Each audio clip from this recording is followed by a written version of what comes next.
Cheap and Cheerful. So in the past, if you wanted a tablet with decent quality and performance, you'd be up for a whole lot of money. Or if you went for a cheap tablet, you'd end up with performance that can best be described as a whole bunch of arse. Ass. No, arse. Yes! It's arse, mate, arse.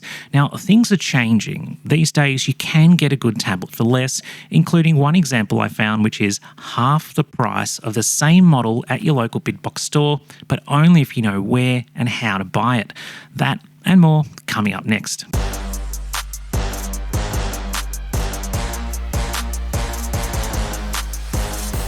Okay, so armed with some credits given to me by AliExpress, I went on a hunt looking for the most bang for buck, the best possible specs and build quality for the least amount of money, and after a few weeks of research, I placed an order for these two. Now, you might have other suggestions, maybe ones you think are better. Share it with us, comment below so we can check it out.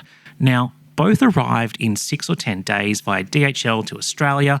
The first one is pretty much a 12.7-inch Lenovo IdeaPad Pro, except that yes, it costs about half as much. For one of the most popular tablets on the market today, that's a serious bargain. The second model is a true tight-ass special, and I love it. It's similar in size to an iPad mini. It's getting a bit of a cult following as a mobile gaming platform, especially for PS2 and other emulation. Get it up. I need your ride, lady. So far, I've got my missus testing this one, and she thinks it's the best 8.5 inches she's seen in quite a long time.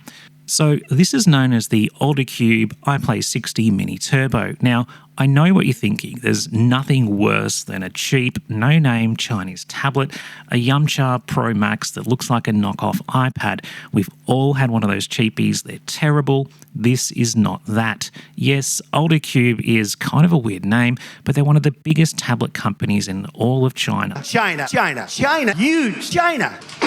You China. They were Nazis, dude? It's an 8.4 IPS panel, 1920 by 1200. It's bright, it's sharp and colourful with a decent 90Hz refresh rate and a brightness of 350 nits, so great for indoors but not for outside in direct sunlight. Most importantly, it's got a Snapdragon 6 Gen 1 processor, which isn't the latest chip, but it's way above anything else anywhere near that price range. It'll play most games just fine. 186 Australian dollars, which converts to about 120 US or 105 euros. Proper cheap. But how does the tablet feel? Well, it's really nice. It's fast and smooth, better than I expected. 5,500 mAh battery will give you about 18 hours of video or 5.5 hours of 3D gaming and emulation.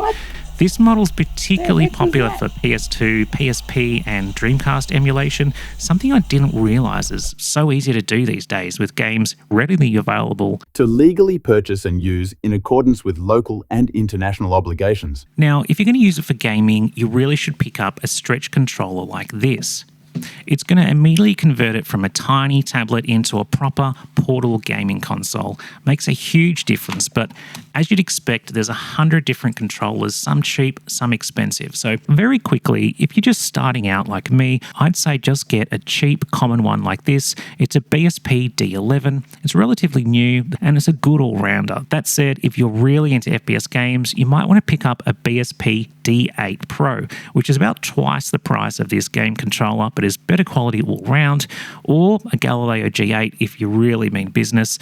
Links for all those in the description. There's two speakers, so it's stereo, which is fairly uncommon at this price point. It uses Dolby Atmos digital processing, and for me, the clarity and the soundstage was really good when watching Netflix or YouTube videos, though the bass is lacking, which can be expected at this price point. But if you want better sound, you should be wearing earphones anyway. Really? Holy moly, how did I not know this game when I was a kid? Alright, let's run some benchmarks. So in Antutu it scores a cool 500,000. YouTube stats for nerds, we see no drop frames, so it's performing very well, as I'd expect. On emulated games, it played every PS2 game that I personally own and backed up to it, including Grand Theft Auto San Andreas, God of War 2 and Burnout 2. As for Android games, Fortnite got a decent 30 to 80 FPS, which is nice.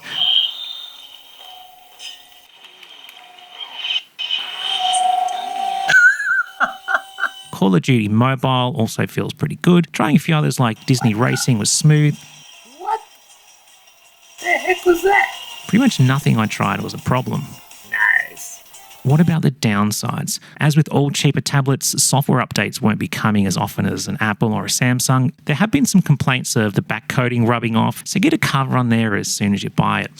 Overall, this is a solid tablet. The size is perfect, the power's plenty, and the price is just nuts. Assuming you can manage to get it for that low or even quite a bit more, I think it's a really good deal. Now, my wife will be using this one ongoing, so if there are any issues, we can be absolutely guaranteed we'll hear about it.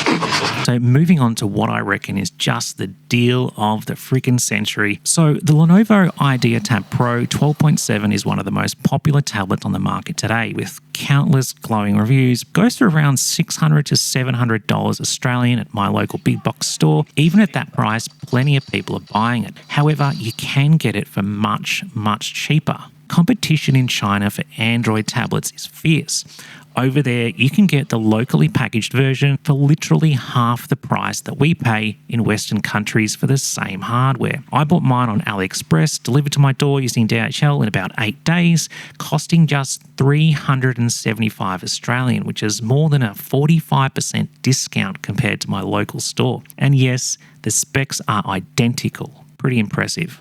So bringing it out, it's got a 12.7-inch 2.5K screen. It runs a Dimensity 8300 system on a chip and comes in both 8GB and 12GB DDR5 RAM versions.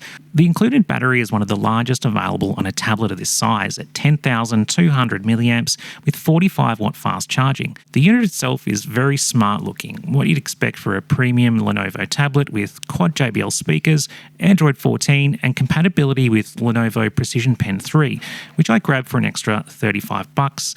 You can also get a Lenovo Keyboard flip case sold separately, which turns it into an ultralight laptop, or just the standard Lenovo flip case, which I got that's very high quality. Pen just goes in the back here, attaches via a magnet, like that, and it just goes back on.